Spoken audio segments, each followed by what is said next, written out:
Welcome to the Power of ERDC podcast. I'm your host, Shelley Tingle with the U.S. Army Engineer Research and Development Center. Joining me today is Dr. Gaurav Savant, Senior Scientific Technical Manager with ERDC's Coastal and Hydraulics Laboratory. Welcome, Dr. Savant. Thank you for joining me today. Thank you for having me. All right, so right off the bat, I have to ask you that you were recently named a Fulbright Specialist. Can you tell me a little bit about that program and what your role is with that? So the Fulbright Specialist program is a State Department program that pairs U.S. technical experts with international partners, coalition partners, or friendly nations, or other nations that the U.S. has an interest in developing national capability for, and pairs them with those countries and their experts or their universities or other organizations that might need the U.S. help to help them either create new programs, execute a project, a technical project, or build organic capability in that country so that they can do those projects in the future by themselves. For example, before I came here, I looked at the list that was on there. There is a country that's requiring U.S. help in establishing an engineering program at one of their universities. So someone like me with a Fulbright program would take that up and help that country create that engineering program at whatever university that they need, so that from that point on, they would have the capability in-house. It's a really good program, primarily because, one, it is a form of soft diplomacy. It helps other countries see that the U.S. has capabilities that we're going to use on our own funding to provide them a benefit. And it allows U.S. cultural resources and technical resources to organically diffuse out into the world. And so kind of like knowledge sharing. Exactly. It is knowledge sharing on a technical scale. And on a technical scale. Yeah. That is incredible. And so your background is computational and modeling, water modeling. Can you tell us a little bit about what are some of the exciting projects you and your team are working on? Oh, yeah. So there are so many projects to choose from. So I'm going to think a little bit and pick some. Just as a background. So I'm at the Coastal and Hydraulics Lab, like you said. CHL solves the nation's toughest water problems. And we don't say water problems in like Civil Works and military, so I'm just going to use examples from both of them. Some of the problems we are working on right now have to deal with low water modeling for the Mississippi River, right? Every year, the Mississippi River goes through the cycles of high waters and low waters, and both of those have challenges. Everyone knows, like, if they follow the Mississippi River, every high water usually has barge traffic that comes and hits the bridge on the Vicksburg bend of the Mississippi River, the barge sinks. So that's a problem that we use water modeling to kind of predict and help the pilots navigate that treacherous bend. The flip side of the problem is when the river is low water, there's not enough draft for the navigation traffic to go through.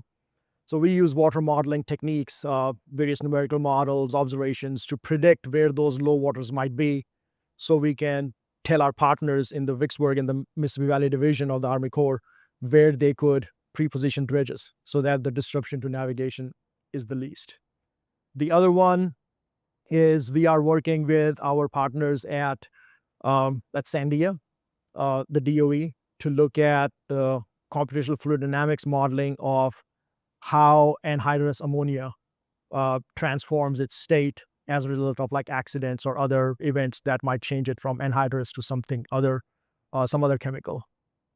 Wow. So a lot of work in both civil and military. Yeah. And so one of the projects that I heard about was ConAer, your expeditionary logistics project. Can you tell us a little bit about ConAer and what challenges it is solving and why it's important? Oh, yeah. So ConAer stands for Containerized Agile Expeditionary Beach Repair and Assessment. So nothing to do with any airplane or forgot the actor's name. So it has to do nothing with visualizing airplanes or anything with air. It is purely littoral logistics, last mile littoral logistics. One of the big problems the Department of War has is the last mile tactical delivery of logistics over the shore in contested environments.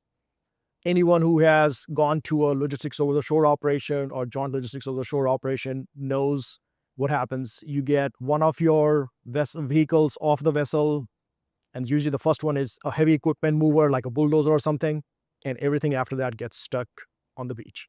Because of bearing capacities are low, the waves come in and out, it's just muck. So what you usually do is bring out the bulldozer that's successfully moved, drag that vehicle off, rinse and repeat, re-prepare the beach, and keep doing it. So ConAer is a OUSW funded project. It's called the DIA, it's Defense Innovation Acceleration.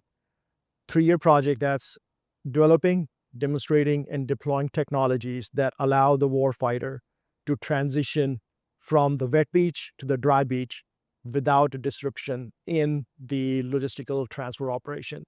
And there are 3 components to it. One is the connector, which is a mat that goes from the boat across the beach to the dry beach. The second one is a fiber reinforced polymer piering system that can allow the Army or our partners to create a quay wall or a pier really fast so that someone can come and dock to it and then offload the materials. And the third one is the assessment of the beach. What are the sea states? What are the tides going to be?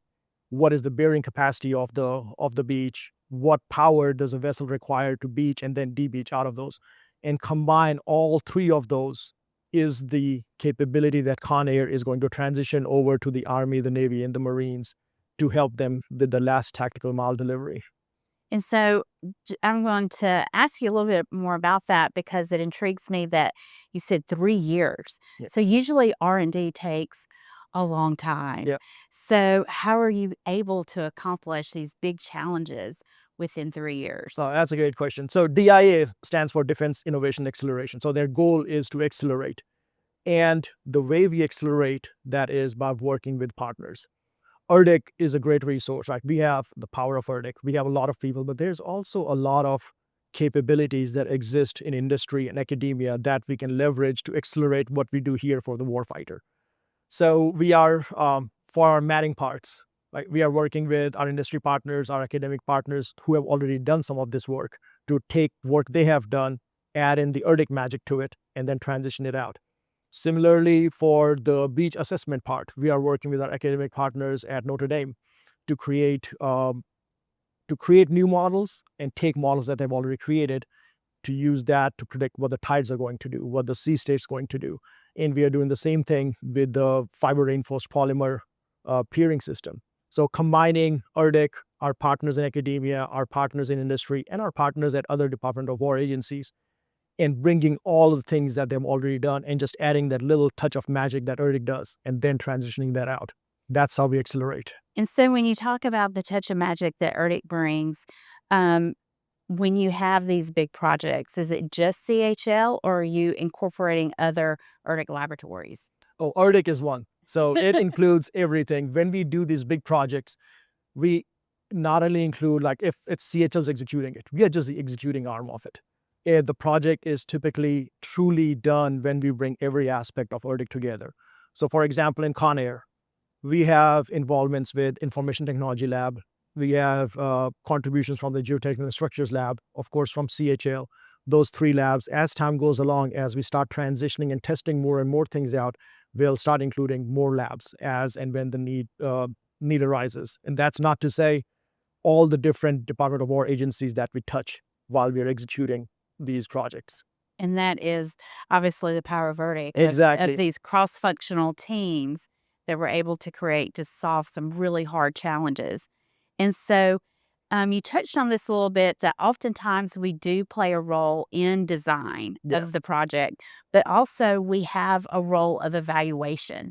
So, can you tell me a little bit about how to balance that between your role as speaking into the design, but also as a kind of like the truth of what product actually works on the evaluation side? Yeah, so that question kind of goes to the core of what ERDC is, right? We are not for profit. We are an R&D arm for the Department of Defense. Anything we do, we are not making money from it, right? We are doing it to provide a benefit to the warfighter or to the nation in its civil works mission. So, for example, if someone comes to me and says, "Hey, does CHL have the capability to evaluate this design?" Right, at that point, I'm going to look at it from a purely technical point of view. I'm going to look at me and my team and other people are going to look at, okay, what are the requirements for this? What someone is proposing, does it meet the requirements in the constraints that those requirements exist under? Right? So it's a purely technical evaluation of, does the requirement match what they're proposing? If it matches, then we're like, yes, this is a good solution, and we'll provide our recommendation following that.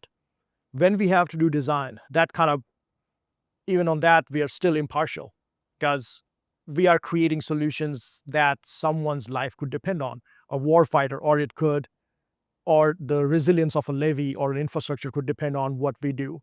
So when we design stuff, we are always thinking of what are the requirements again, and how can we deliver that in the most time and cost efficient manner for the taxpayers? Because ultimately, that's where all the funding for us comes from.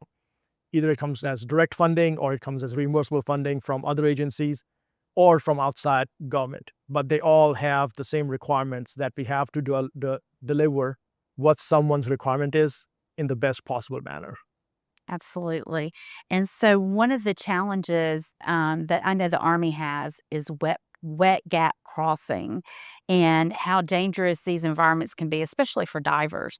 Can you tell us a little bit about what your team is doing to address that challenge? Yeah, so wet gap crossing is one of the most dangerous operations that the Army undertakes, be it during war or during peacetime, during training. And that's because water is a very powerful force. And wet gap crossing, by definition, involve people or machinery interacting with that water. And water can change very fast. Like over the past couple of months, there have been several examples where we have lost warfighters to that water hazard. So realizing that, ERDC as a whole has a lot of efforts going on in creating a wet gap crossing operation that is as safe as possible. For example, there is a big program going on right now that is looking at decision support tools for predicting and forecasting what a river might be doing before, during, and after wet gap crossing operation, so that we can provide that warning to a warfighter, like, hey, there might be a flood wave coming, or there might be hazardous debris coming down this river. So you should either remove yourself from that bridge or wet gap equipment, or you can remove the entire thing till the conditions are safer for you to execute that operation.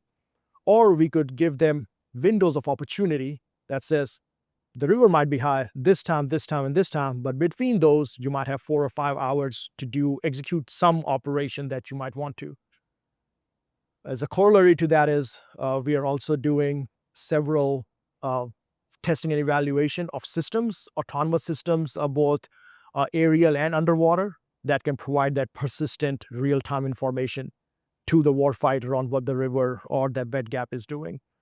That also allows us to evaluate multiple wet gaps at once. So we can have several wet gaps that we're evaluating, and we might pick and choose all of them, or we might pick and choose none of them. But it's that awareness of what the hazard might be while doing that wet gap. That's where ERDC really comes into play.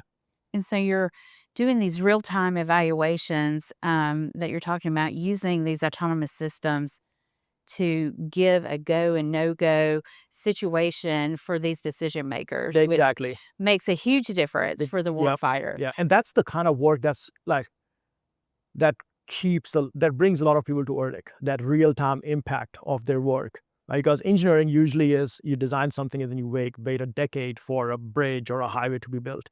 But work that we do here is sometimes very impactful in a very short duration of time. That's incredible. So I want to ask you more about these autonomous vehicles. So could you tell us more about ERDC's role or CHL's role in autonomous resupply vessels or low profile vessels?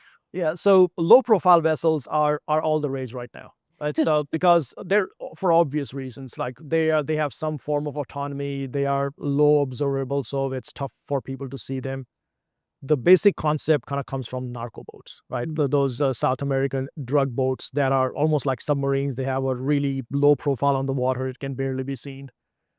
So, the Department of War is investigating various capability adds using those low profile vessels. Where ERDC is coming into play is helping our partners, be it in the Marine Corps or in the Army, to handle the material handling equipment.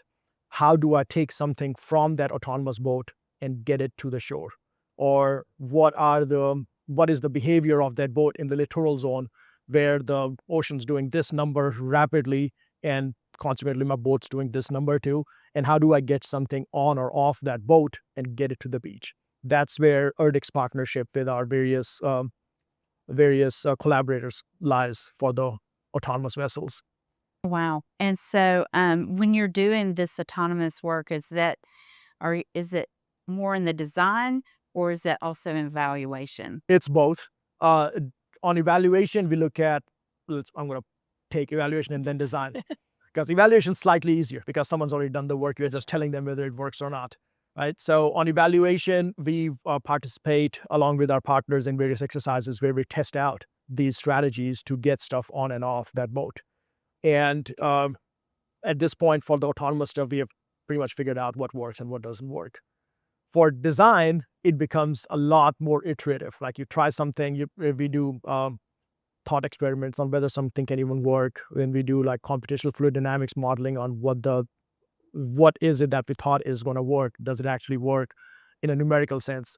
And then we use our facilities here at CHL and at Duck, North Carolina, the field research facility for littoral operations, but deploying things there to see, okay, does it work in the flume? If it works there, I'm like, okay, it works conceptually, it works in the numerical model, it works in the physical model, and then I take it to FRF and try to demonstrate it there. And if it does it there, then we have a fairly reasonable belief that when we tell the warfighter that, hey, you should be able to use this, that it's going to work when rubber meets the water.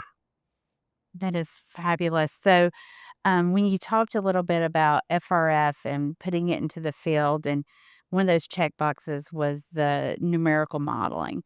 And so your background is in computational and water modeling. So you're kind of the expert in what we call CFD, computational fluid dynamics. And so, can you tell us a little bit about how that world is changing with the onset of AI and machine learning and quantum? All the quantum computations. Can you tell us a little bit about how that world of CFD is changing? Oh yeah, the world is changing at the speed of thought. That's especially true for numerical modeling, right? If I take the example of, let's take computational fluid dynamics or any kind of numerical modeling, if you had asked me this question like last year, I'd be like, oh, I don't see any changes.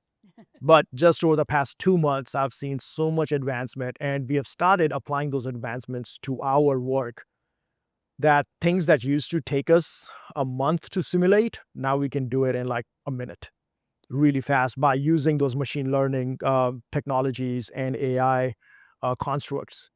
For example, we are working with our partners at University of Southern California to do real-time Boolean modeling of waves. And people who are used to modeling waves, they know that that is a very intensive, computationally intensive exercise to do. And now we have gotten to where we can do that stuff in real time, sometimes faster than real time. And that allows us to make modifications to that system and look at what the impact of that modification is on the system. That's an example. The other one that we are investigating is like quantum technologies. Right now, quantum technologies probably are not where they would be like game changer today. But if I predict over the horizon, like in the next 5 to 10 years, those technologies would be what we are talking about AI now. They will be that revolutionary because they will allow us to do like physics-informed machine learning much faster. They might give us the opportunity to solve a linear system of equations very fast, and then that converts into a nonlinear system of equations and solving all the nonlinear PDEs that mass conservation and momentum, all the things rely on. So as I look forward, machine learning and AI is having an impact right now. Quantum is probably going to have an impact over the next 5 to 10 years. And so how do you pivot to the quantum computing in the CFD world? Like how are you embracing this?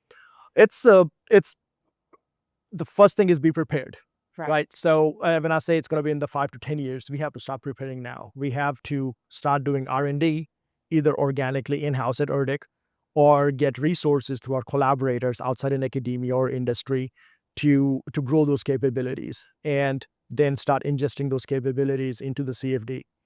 An example is one of the toughest problems in CFD is turbulence modeling. That's right. Right. So we have started working with our collaborators in understanding, are there ways where we can use quantum computing as well as AI ML to bring efficiencies into that turbulence modeling? Because if we take that really tough portion out, CFD modeling becomes very tractable.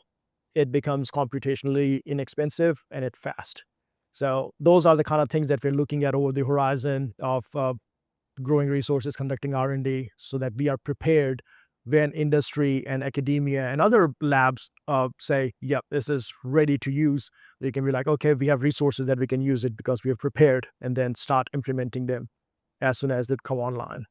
I think anytime that we're able to leverage technology to deliver to the stakeholder something faster and more efficient and cheaper, Oh, those exactly. are all wins. Yep. Every Those are time. And all that's wins. that's again, like I keep bringing up the power of ERDC. Like that is literally the power of ERDC. Like our collaborations and our people here and people who work for those collaborators, that all come together to deliver stuff faster, cheaper, better.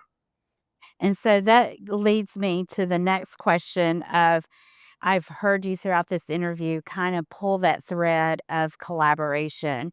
And so with academia and industry, um, delivering these solutions, can you share a current example where this collaboration has made a big difference? Oh yeah. Again, there are so many collaborations. It's like I pretty much have to go back into my brain. I was like, okay, which one should I pull out now? The one that sticks out right now in my mind is something that we demonstrated about a month ago. It's a collaboration with Thrustmasters of Texas. They're a company that creates strap-on autonomous thrusters that you can put on barges to make them powered.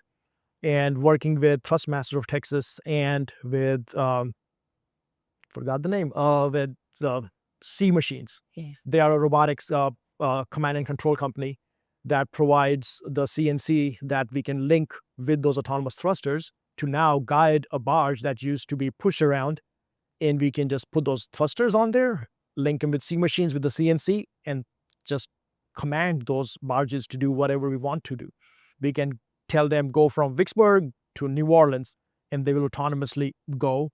Not completely, because there's still obstacles that inland autonomy is still dealing with, like how do I figure out how to go around bridges? How do I avoid other navigation traffic? But collaborations like with Thrustmasters and C Machines is allowing us to start deploying autonomous transportation in the inland. And that again goes back to red gap crossings. That's right. Now, if I take the person, minimize the person's exposure to this hazard environment, I can create safety and efficiency in that operation. Very good. And so what role does our partner with ERDCWERX play in these partnerships? ERDCWERX is a great intermediary. They are one of the primary reasons why, at least I'm going to talk about CHL, why CHL has our partnerships with the maritime industry. Right? An example, and this just happened, the CHL director, Dr. Ty Walmsley, and I met with Ingalls a couple of weeks ago. And now that relationship is blossoming. In just 2 weeks, we have so many action items that I can't even count. And that came about because of ERDCWERX. Dr. Walmsley and I had an idea. Okay, let's build relationships with the maritime industry. Like CHL is the Department of War's only littoral and inland lab, and we have capabilities that the maritime industry can use to improve how they deliver products. So we reached out to ERDCWERX, and before we knew it, they had the chief of their R&D lined up to talk to us, and that's how the relationship started. So there are value adds from ERDCWERX that are unquantifiable, but that's just an example of how they help us make those relationships and collaborations. Well, as our time ends, is there anything else you would like to our listeners to know before we end this podcast? The only thing I would say is ERDC does very consequential R&D. And talking about a component of ERDC, which is Coastal and Hydraulics Lab, we do a lot of great, exceptional R&D in solving the nation's toughest water resources problem for our civil works and military engineering needs. So keep following this podcast to learn more about all the other aspects of things that ERDC does, and maybe possibly become a collaborator with ERDC. Absolutely. So I want to thank our listeners for joining us today. And if you have any questions about any of the topics that we discussed today, you can send us an email at ERDCinfo, ERDCinfo at usace.army.mil for any inquiries. We can get back with you with those answers. Or if you want to learn more about how to partner with ERDC, you can go to www.erdcwerx.org for more information. Thank you for listening.